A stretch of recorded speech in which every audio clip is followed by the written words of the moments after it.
Vamos concluir, né, o estudo de número 16, a queda do homem. É um estudo que a gente começou a falar na semana passada, né, que trata um pouquinho sobre esse episódio que é tão importante, né, do ponto de vista do entendimento, né, e estruturação da nossa fé, e que às vezes é, de certa forma, tratado de maneira superficial, não por desleixo, não por não dar a devida importância, mas mesmo por um primeiro momento parece simplesmente um ponto muito simples, né, do ponto de vista teológico, né, enfim, uma desobediência, uma queda, um fruto proibido, mas, na verdade, que tem implicações profundas, né, do ponto de vista da fé, e hoje a gente vai fechar essa estrutura, né? Se você está assistindo esse vídeo gravado, a gente, hoje, se não me engano, ontem, foi publicado no YouTube daqui do Ministério do Deuteronômio o vídeo da aula 1, só voltar lá e assistir, você vai entender melhor, tá bom? Vou pedir ao Marcos que ore por nós nessa noite, que abençoe a nossa vida, para que nós possamos começar a nossa aula, em nome de Jesus. Senhor, meu Deus, Senhor, eu agradeço, Senhor, por mais esse dia, Senhor, que o Senhor tem nos dado, que o Senhor tem nos guardado, Senhor.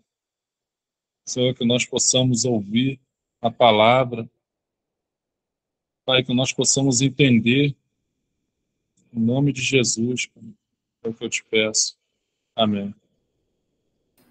Amém, amém, amém. Boa noite, professor. A paz do Senhor Jesus. Boa noite, boa noite, boa noite. Boa noite, Felipe, seja bem-vindo.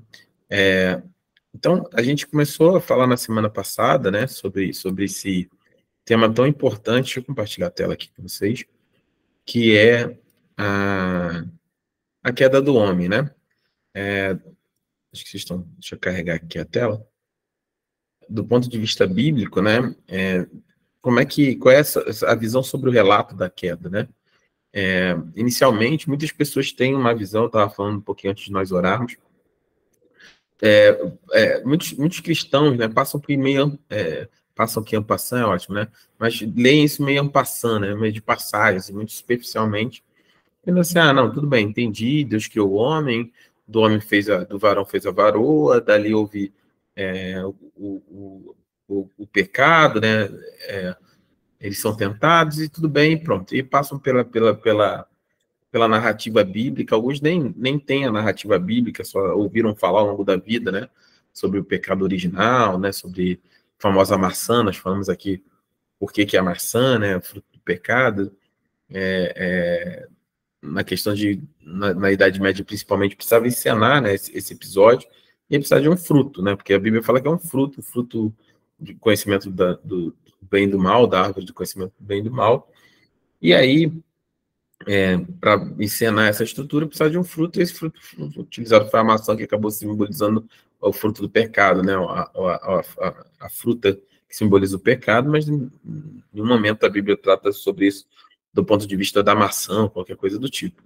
Mas a gente viu que, né, alguns apenas entendem que é uma lenda, como fosse Saci Pererê, Chapeuzinho Vermelho, né, qualquer coisa do tipo, é uma lenda.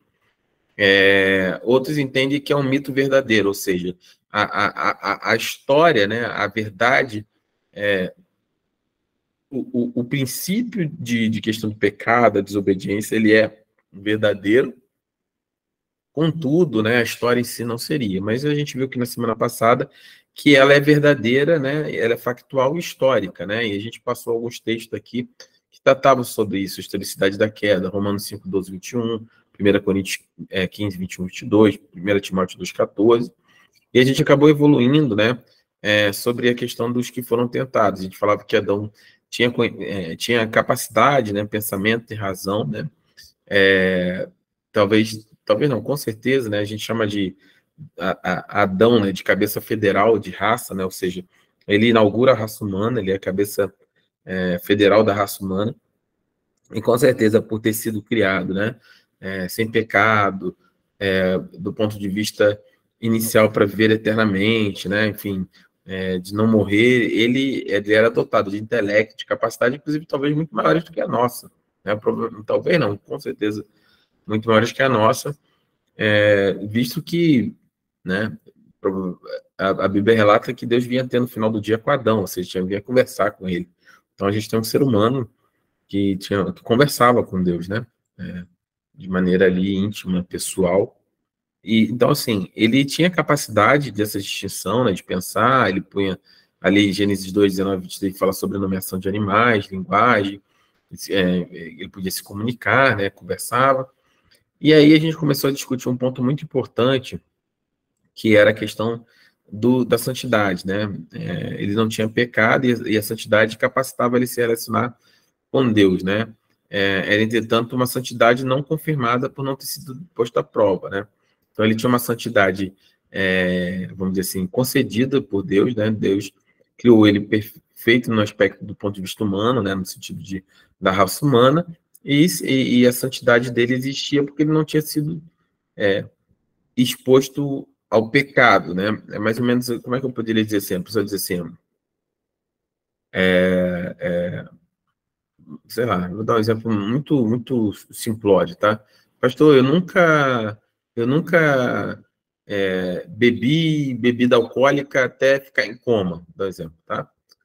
Mas aí você fala assim, então eu sou resistente à bebida alcoólica e eu não caio nesse processo de tentação de me embriagar.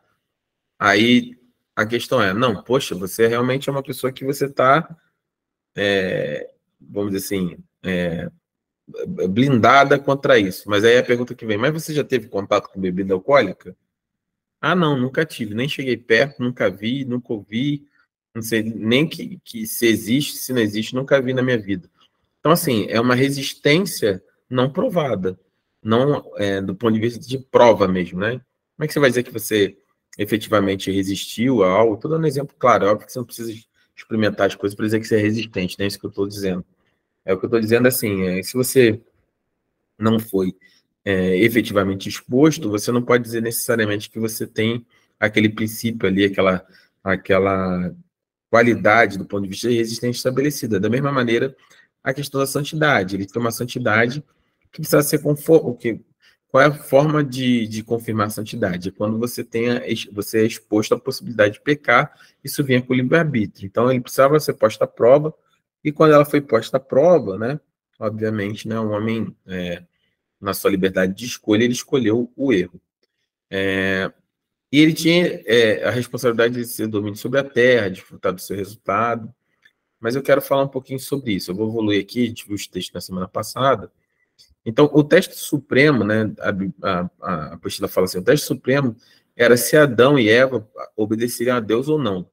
Para isso, não podiam comer o fruto de uma árvore no jardim, a árvore do conhecimento do bem e do mal. Ao estabelecer o teste, Deus demonstrou querer que o homem servisse e obedecesse voluntariamente. Então, do ponto de vista de livre-arbítrio, né, ali a gente tinha esse ponto de escolha, né? Se o homem escolheria ou não se manter ileso, né, ou separado, ou intacto do ponto de vista de pecado, em comunhão com Deus, ou seja, submeteria a sua vida, a sua escolha ao Senhor. E nesse ponto aqui, né, eu vou ler toda a apostila e vou, que tem bem pouquinho, mas que eu quero abranger bem esse ponto, né? Então, vou montar o cenário. Então, qual era o teste? Se Adão e Eva estabelecer, né, se eles comeriam ou não do fruto em si, mas se eles obedeceriam, né? Esse era o teste. Ao estabelecer o teste, Deus demonstrou que o homem servisse e obedecesse voluntariamente. Então, ele estava no ambiente, né, vamos dizer assim, no Éden, e ainda não tinha sido provado do ponto de vista da sua escolha. Ele não tinha sido colocado diante dele a possibilidade de erro, de pecar. E eu vou firmar do ponto de vista, assim, hoje da aula, a questão do erro, né? Vou usar essa palavra. Eles tinham a oportunidade de errar ou não. Vocês vão entender por que daqui a pouco. Então, o teste era esse. E quem era o tentador, né? Satanás usou um ser que Eva conhecia a fim de tentá-la. Ele se dirigiu a Eva provavelmente porque ela não recebeu a proibição diretamente de Deus, como aconteceu com Adão.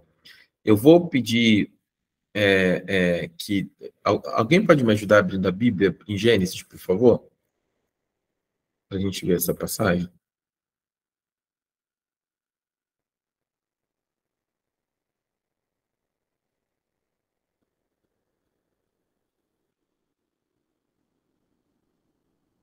Alguém? Pode me ajudar?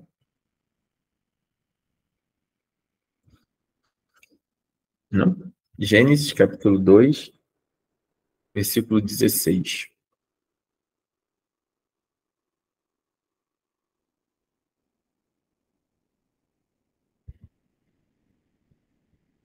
Gênesis, capítulo 2, versículo 16. Alguém pode ler, por favor?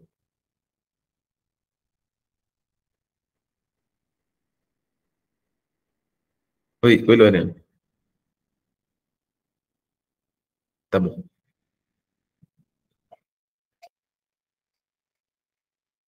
Tá bom.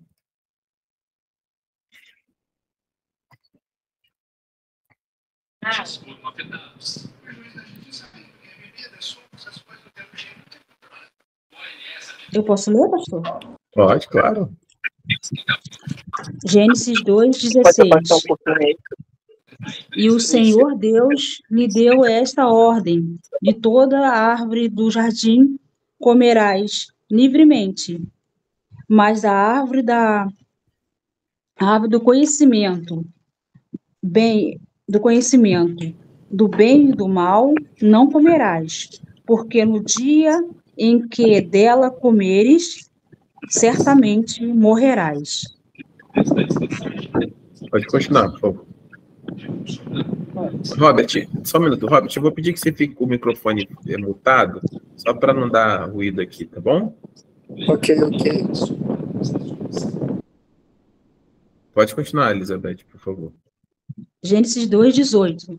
Disse-lhe mais o Senhor Deus: não é bom que o homem esteja só. Far-lhe-ei uma auxiliadora que lhe seja idônea. Amém. Havendo, pois, tá bom? Tá bom. Amém. Então, a gente tem ali Gênesis 2:16 e 17, diz assim, Senhor Deus ordenou ao homem, coma livremente de qualquer árvore do jardim, mas não coma da árvore do conhecimento do bem e do mal, porque no dia em que dela comer, certamente você morrerá. Então o Senhor Deus declarou, não é bom que o homem esteja só, farei para ele alguém que auxilie e ele corresponda. Então, o que a gente está falando aqui do ponto de vista da apostila? Deus dá a ordem antes ou depois de criar Eva?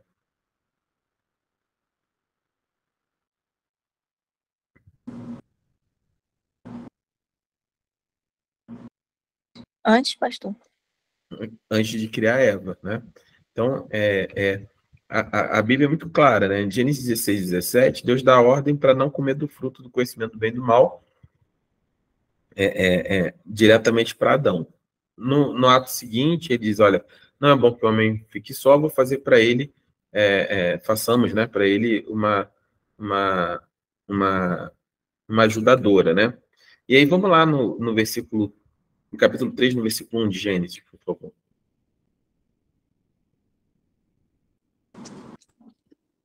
3:1. Isso.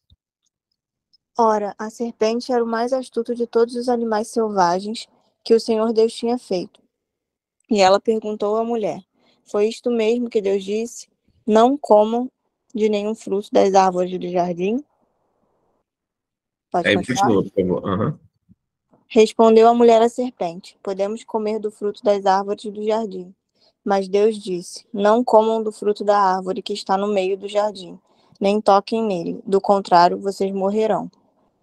Disse a serpente à mulher: certamente não morrerão.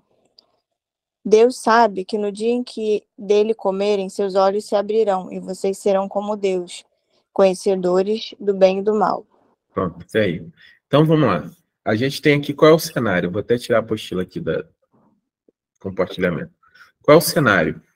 Deus dá uma ordem a Adão, logo em seguida Deus decide criar a mulher, porque não era bom que o homem ficasse sozinho.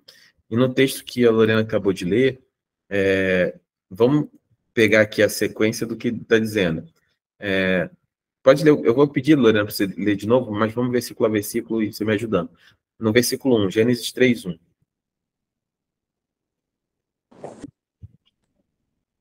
Ora, a serpente era o mais astuto de todos os animais selvagens que o Senhor Deus tinha feito.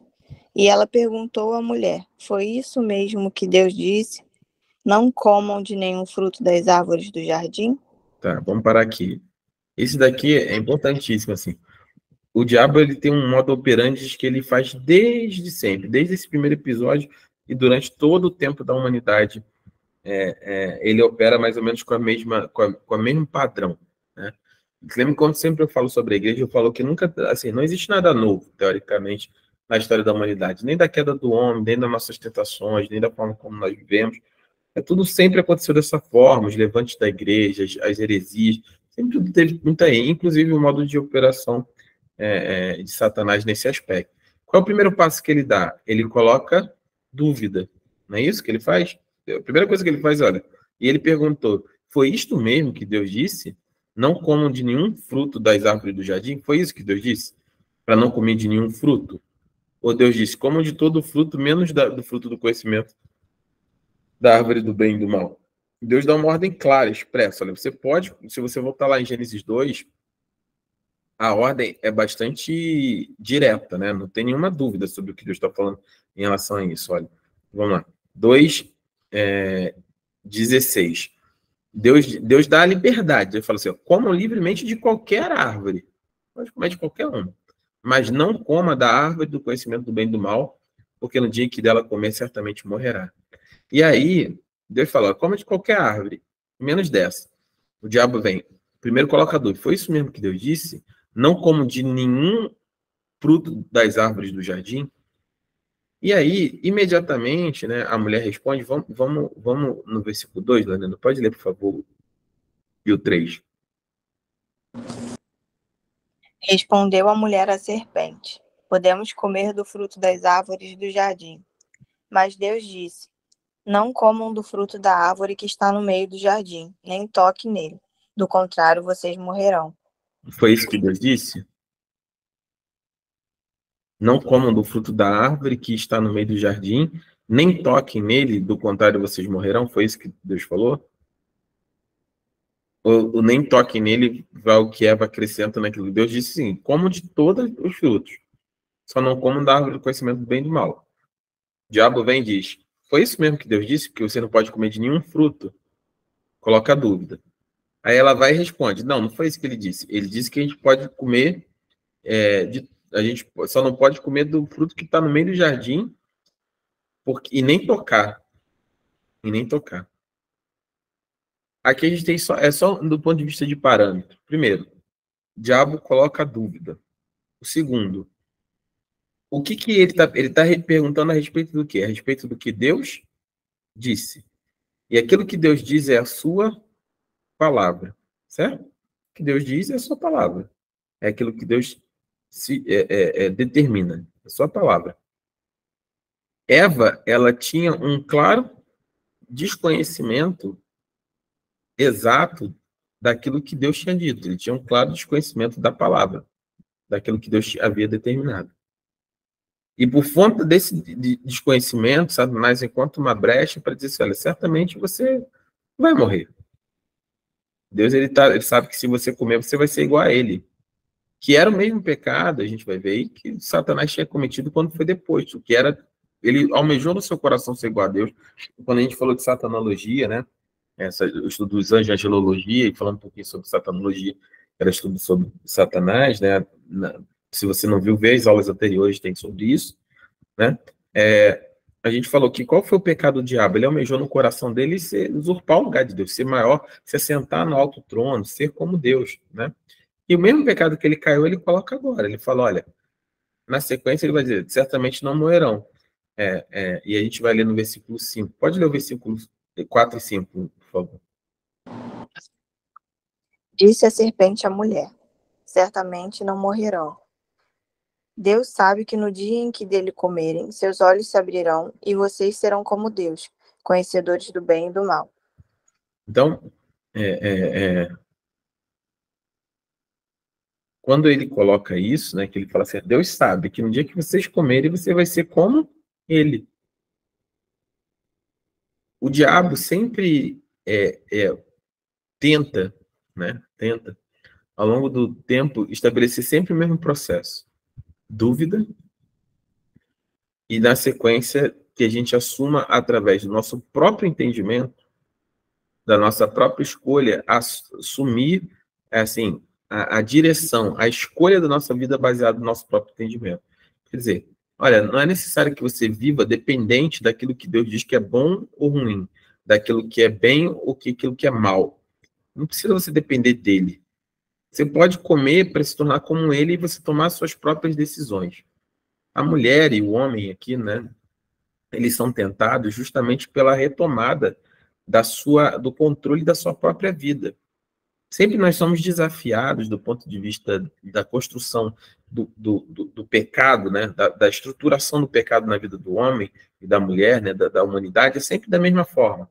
Dúvida, Eva, falta de conhecimento da palavra, daquilo que Deus tinha dito, deturpação por Satanás da palavra e da proposição de assumir uma postura que está diretamente ligada ao fato de nós podermos, como é que eu posso explicar? Assumir o controle, né? Assumir o controle da nossa própria vida, tomando as decisões de acordo com aquilo que é certo ou que é errado. Esse é o processo. Dúvida, deturpação, falta de conhecimento, desobediência, por consequência, com a proposta de que nós assumamos o controle na nossa vida daquilo que é certo e que é errado, que vivamos conforme o nosso próprio entendimento. Essa é a estrutura básica do pecado. Nessa estrutura, você pode encaixar qualquer pecado, qualquer processo. Dúvida? Será que você é filho de Deus? Será que você é realmente crente? Será que você vai conseguir um casamento? Será que você vai ter os filhos que você deseja? Será que a sua família vai ser restaurada? Não foi a promessa que Deus disse que tudo que você desejasse seria dado? E por que você não recebe aquilo que você pede? A Bíblia fala que tudo aquilo que pedimos será dado. Dúvida. Falta de conhecimento. A Bíblia não diz isso. A Bíblia diz isso, mas diz muitas outras coisas. A Bíblia diz que a gente não recebe porque a gente não sabe pedir de maneira correta. Nosso coração é enganoso. Que nós precisamos estar alinhados com a vontade de Deus para a nossa vida, para a gente saber pedir de forma correta, de forma coerente. E que isso é possível através da vida em Deus, da vida do Espírito. Dúvida, falta de conhecimento da palavra, desobediência, confirmação de viver pelo seu próprio entendimento, queda. Essa é a estrutura básica do pecado. Nós podemos assumir, do ponto de vista da queda, e aí se a gente aplica a queda em qualquer aspecto da nossa vida, a gente pode assumir diversos contextos. Mas qualquer que seja o pecado na minha e na sua vida, ele sempre vai partir de um princípio básico: a desobediência. E a desobediência, normalmente, ela é fruto da falta de conhecimento ou da deturpação daquilo que é a palavra de Deus. Lembra? Eu já falei isso na semana passada sobre esse texto. Saul, quando ele cai, né? Quando ele cai, em 1 Samuel 15, 22, Saul, quando ele cai, né? Samuel, ele fala assim, não, Samuel, tinha que esperar aqui, mas me dá uma série de desculpas, coloca desculpa no povo, né? Quando peca, normalmente coloca desculpa no outro. Adão, foi a mulher que tu me deste, né? Não foi eu, foi a mulher que o Senhor me deu, que por isso eu caí. E essa natureza, né, do homem, né, principalmente, não das mulheres, mas do homem de terceirizar a culpa, né, de nunca assumir os seus as suas culpas, é a que está aí até hoje. E aí Samuel diz para ele, diz assim, olha, Samuel, porém, respondeu, acaso tem o Senhor tanto prazer em holocausto, em sacrifício, quanto em que se obedeça a sua palavra? A obediência é melhor do que o sacrifício, obedecer é melhor do que sacrificar. A obediência, ela é melhor do que qualquer... Tem gente, o que eu estou dizendo é, a queda começa quando você entende que existe qualquer outra coisa que possa suplantar ou possa substituir o princípio base de todas as coisas. Obediência a Deus é o princípio de uma vida cristã saudável, uma vida de cristã em santidade. Tem gente que vive fazendo, mais uma vez, vou abrir um parênteses, não tem nada a ver com não fazer. Você tem que jejuar, você tem que orar, você tem que ter uma vida de devoção ao Senhor, praticar as disciplinas espirituais, né? Isso não estou dizendo que uma coisa não anula a outra. Mas tem gente que vive numa vida sistemática de sacrifício. Jejua todos os dias, faz não sei o que todas as noites, e não sei o que, sobe monte, desce monte, e vai a 300 cultos. Mais uma vez, não estou criticando quem vai a um monte de culto. É uma benção, não é isso. Vocês vão entender, eu acho que vocês estão entendendo o que eu estou dizendo. Mas vive uma vida de sacrifício. Gente que está toda hora na igreja, gente que está toda hora em tudo quanto é lugar, gente que está fazendo um monte de coisa, mas quando você vai viver a vida, faz isso tudo, mas não obedece. Faz isso tudo, mas não tem conhecimento. E por não ter conhecimento, faz isso tudo em vão, faz de maneira equivocada, errada. Gente que tem uma vida de oração, de jejum, de não sei o que lá, faz um monte de coisa. Mas você vai olhar para a vida, não tem o fruto do Espírito. Não conhece. Vive de sacrifício. E da mesma maneira, esse é o princípio, esse é o modelo de todo pecado. Você pode pegar aqui qualquer pecado. Eles comeram fruto. Eva não cai quando ela não cai quando ela simplesmente come do fruto, nem Adão quando come do fruto.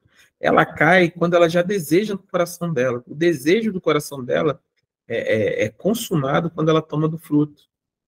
Da mesma maneira é a gente. Quando nós temos um conhecimento da palavra, quando nós estamos firmados na palavra, no conhecimento do Senhor, quando nós entendemos que tudo parte de um simples fato, a desobediência, viver conforme o seu entendimento. Quando nós tomamos a rédea da nossa vida para vivermos da maneira como nós achamos, ou tomar a decisão da maneira como nós entendemos que é correta, aí começa a queda. Não, mas eu só vou lá ver como é que é. Não, mas eu só vou sair com ele ou com ela dessa vez. Mas eu só vou fazer isso. Ah, não tem problema nenhum, só uma vez. Entende? Quando nós tentamos, não, mas agora eu vou tomar a decisão e vou à frente num relacionamento, ou nesse trabalho. Quando nós não é ficar esperando abrir o céu para dizer, olha, meu filho é esse, ou é essa, ou esse trabalho, eu vou abrir. Não é isso, mas é você estar sensível, você estar assim, ó, que se for a sua vontade, que seja feita conforme a sua vontade. Porque a sua vontade é melhor que a minha, porque seus planos são melhores que o meu, porque as suas coisas, a sua visão sobre as coisas é sempre melhor, os seus planos são sempre mais altos, melhores do que o meu. Uma vida de submissão, de obediência ao Senhor, à sua palavra, de conhecimento da palavra, ela é a chave para a não queda. Não é que nós não vamos cair, nós caímos porque é a nossa natureza, mas não é aquela queda intencional, planejada, né? Eu costumo sempre dizer o seguinte, o pecado... Tinha um livro, eu esqueci o livro, eu vou lembrar. Mas que ele dizia o seguinte, o pecado ele tem que ser uma surpresa antes de mais nada para o cristão que peca. A primeira pessoa a se surpreender com o pecado tem que ser você. Se você não se surpreende com o seu próprio pecado, tem alguma coisa muito errada nesse processo. Então, a queda deles começa a ser estruturada a partir desses pontos. Dúvida no coração, falta de conhecimento, desobediência, deturpação da palavra e a tentação de tomar e de viver a vida sob o seu próprio entendimento. E, por fim, a queda. Isso tem sido assim desde Adão e Eva e tem permeado toda a humanidade. Quando você entende esse mecanismo, né? Acho que quando eu preguei na igreja, na semana passada, não foi esse domingo anterior, eu falei sobre isso em Gálatas, né? Quando eu falei do fruto do Espírito e das obras da carne. Entre o pecado, entre o desejo, né? Perdão, entre o desejo e o pecado, existe um tempo, um espaço, um momento para escolha. Eva desejou o fruto. Ela podia não ter consumado, podia não ter tomado o fruto. Só que esse espaço, esse tempo para escolha do livre-arbítrio, todas as vezes que nós tivermos que escolher, nós vamos escolher por conta da nossa natureza, nós vamos escolher o erro. Nós vamos sempre errar o alvo. E isso tem a ver com o pecado. Eu vou passar um vídeo e que a gente volta aqui para falar, e que eu acho que vai ilustrar bem o que eu estou falando sobre o pecado, que é importante que vocês entendam. Deixa eu compartilhar aqui a guia. Vocês estão vendo a tela aqui? Sim? Só respondam para mim. Sim? Sim. Tá. Prestem atenção. As pessoas pensam que a Bíblia fala muito sobre como os seres humanos são falhos. E é verdade. Também é verdade que o vocabulário da Bíblia soa estranho para nós hoje, com palavras como pecado, iniquidade e transgressão. Por isso, a perspectiva da Bíblia sobre a condição humana é ignorada ou tratada como antiga e atrasada. O que é triste, porque através dessas palavras, os autores bíblicos oferecem um diagnóstico profundo da natureza humana. Iniquidade descreve um comportamento desonesto, enquanto transgressão se refere à quebra de confiança. E pecado? Essa é a mais comum dessas palavras negativas na Bíblia. Então, vamos focar nela por alguns minutos. Pecado traduz a palavra hebraica hatá e a palavra grega hamartia. O significado básico de pecado não é religioso. Hatá simplesmente significa falhar ou errar o alvo. Como quando a tribo israelita de Benjamim treinou um pequeno exército de especialistas em tiro com estilingue, e eles podiam lançar uma pedra em um fio de cabelo e não hatá, ou seja, não errar. Ou no provérbio bíblico que adverte contra tomar decisões precipitadas, porque é provável que você hatá o seu caminho, ou seja, erre o seu destino. Então, na Bíblia, o pecado é uma falha em cumprir um objetivo. Mas qual objetivo? Bem, na primeira página da Bíblia, aprendemos que cada ser humano é uma imagem de Deus, um ser sagrado que representa o Criador e é digno de respeito. Nessa maneira de ver o mundo, o pecado é uma falha em amar a Deus e o próximo, deixando de tratá-los com a devida honra. Achamos essa ideia no famoso Código de Conduta dos Israelitas, os 10 Mandamentos. A metade deles identifica maneiras de falhar no amor a Deus, e a outra metade de falhar em amar as pessoas. E o fato de estarem listadas em conjunto mostra que a falha em honrar a Deus está conectada com a falha em honrar o próximo. É por isso que na Bíblia pecar contra o próximo é pecar contra Deus. Como quando José nega se deitar com a esposa de Potifar, ele diz: como poderia pecar contra Deus? Na cabeça de José, falhar em honrar um ser humano feito à imagem de Deus é falhar em amar a Deus. Por isso, pecar é falhar em ser humano de verdade. Tem mais. Tem uma coisa interessante sobre o pecado na Bíblia. Na maior parte do tempo, quando estão falhando, as pessoas não sabem, ou pior, acham que estão certas. Como quando o faraó quer fortalecer a economia do Egito e proteger sua segurança nacional. Na cabeça dele, isso justificaria escravizar os israelitas. Ele pensa que isso é bom e não percebe que é um fracasso total. Ou quando o rei Saul está perseguindo Davi pelo deserto para matá-lo. Ele pensa em levar um criminoso à justiça, até perceber que ele é o corrupto. Então diz: eu pequei. Eu sou o fracasso. Então, o pecado é mais do que fazer coisas ruins. Ele descreve como nos enganamos e iludimos para redefinir nossas decisões más como se fossem boas. Mas por que os seres humanos não conseguem separar a falha moral do sucesso? A primeira vez que a palavra pecado aparece na Bíblia ajuda a esclarecer. Temos 2 irmãos, Caim e Abel. Seus pais tinham acabado de cair na tentação bestial de redefinir o bem e o mal segundo sua própria sabedoria. E agora Caim enfrenta uma escolha parecida. Ele está com ciúmes e bravo por Deus favorecer o irmão. E Deus o avisa: se você não escolher o que é bom, saiba que Hatá está rastejando à sua porta. Ele quer você, mas você pode dominá-lo. Então, nessas histórias, o pecado ou falha moral é descrito como esse animal selvagem e faminto que quer devorar os seres humanos. E sabemos como a história acaba. A Bíblia diz que o comportamento humano é falho e nossa tendência de enganar a nós mesmos é profunda. Está enraizada em nossos desejos e impulsos egoístas que nos levam a agir em benefício próprio, sem pensar nos outros, o que leva a uma reação em cadeia de relacionamentos falhos.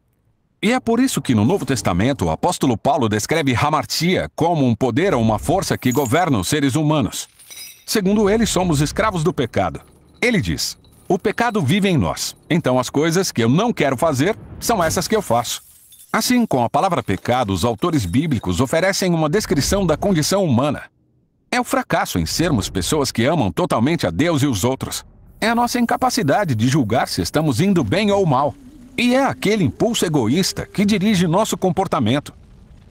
Não é uma imagem bonita de nós mesmos, mas se formos sinceros, é realista. É por isso que na Bíblia, a história de Jesus é uma notícia tão boa. Ele é descrito como um criador que se tornou um verdadeiro humano, que não falhou em amar a Deus e os outros. Ele não pecou. E ele assumiu a responsabilidade pela história de fracassos da humanidade. Ele viveu pelos outros, morreu por seus pecados e ressuscitou dos mortos para oferecer o dom da sua vida, que cobre as falhas deles. Ou, como disseram os apóstolos, ele não cometeu pecado e, mesmo assim, carregou nossos pecados em seu corpo na cruz, para que morrêssemos para os nossos pecados e vivêssemos para fazer o que é certo. E essa é a história por trás da palavra bíblica para pecado.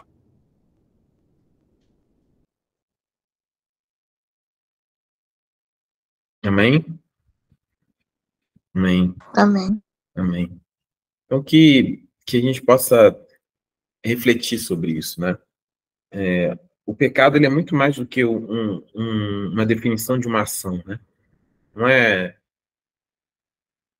somente mentir, brigar, se irar, transgredir sexualmente, adulterar. Não, esse é o resultado final, né? Essa é a obra da carne. A Bíblia fala que essa é a obra da carne. É o resultado final da nossa decisão de não honrar a Deus, de não honrar as pessoas que estão ao nosso redor, de não honrar o nosso próximo, de falhar, de errar o alvo.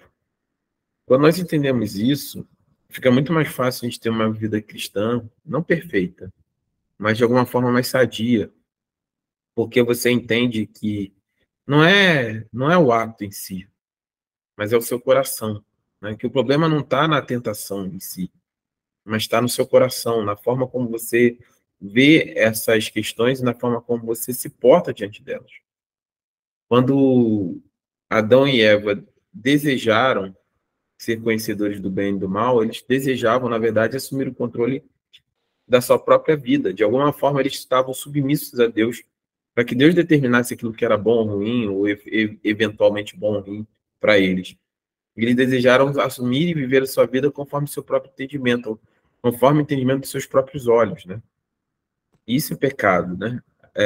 Talvez a melhor definição de pecado seja uma rebelião ativa contra Deus, ou seja, eu, de maneira ativa e consciente, eu me rebelo contra Deus, não quero viver para Deus, não gosto de Deus, não ligo para Deus, ou um estado de diferença passiva, que não é que eu estou rebelado contra Deus, mas eu simplesmente estou indiferente. Para mim não faz menor diferença. Não conheço a palavra, não quero conhecer, não sei, não importa, eu vivo minha vida da maneira como eu penso, né? Eu tive uma conversa um tempo atrás, uma pessoa muito esclarecida, e eu ouvi dele a seguinte frase: eu não ligo para a eternidade, eu nem penso nela. Então, é um estado de diferença, tipo, não faz sentido, né, para essas pessoas. E que nós possamos ter essa percepção, né? O processo de queda, ele é muito estruturado desde sempre, né? Mas também ele traz penalidades e gerou penalidades, no caso de Adão e Eva, que permearam toda a raça humana. Primeiro, Adão falha. Ele é a cabeça federal, que a gente chama, né? A cabeça de raça da humanidade.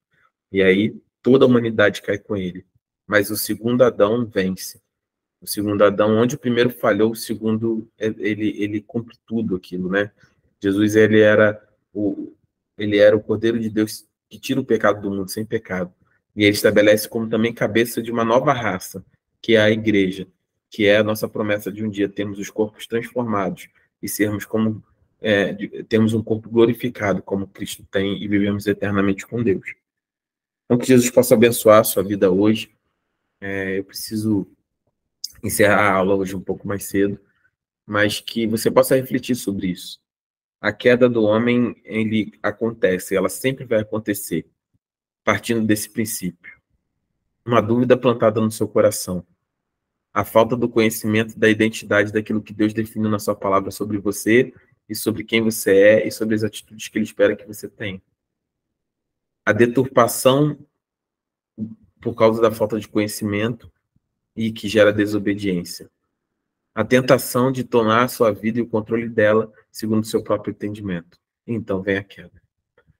Jesus te abençoe nessa noite, que você possa refletir em nome de Jesus, para que nós possamos ter uma vida de, talvez, com mais consciência, né, a respeito da nossa relação com Deus, do papel que nós devemos desempenhar diante do Senhor, para que nós possamos sermos honestos, né? Acho que essa é a palavra, sermos honestos. Não como Adão, a mulher que o Senhor me deu, culpa é do Senhor, culpa é da mulher, assim como Saul, foi o povo que me obrigou, que eles me pressionaram, mas que você assuma a sua responsabilidade, eu assumo a minha, e a gente entenda que tudo isso parte de um desejo básico, que é a nossa vontade de desobedecer aquilo que Deus estabeleceu na sua palavra. Amém? Vamos orar para encerrar. Eu preciso encerrar a aula hoje mais cedo, que em nome de Jesus a gente possa encerrar. Amém? Amém. Vamos orar. Boa noite, desculpa, eu não vou ser rápido. Na hora da intercessão, eu queria pedir oração pela minha filha, Stephanie. Ela está com um pouquinho de atraso na fala. Estou levando ela no fonozinho. Aí quando a igreja for se reunir para interceder, por gentileza, tá bom? Amém. Vamos orar assim pela Stephanie.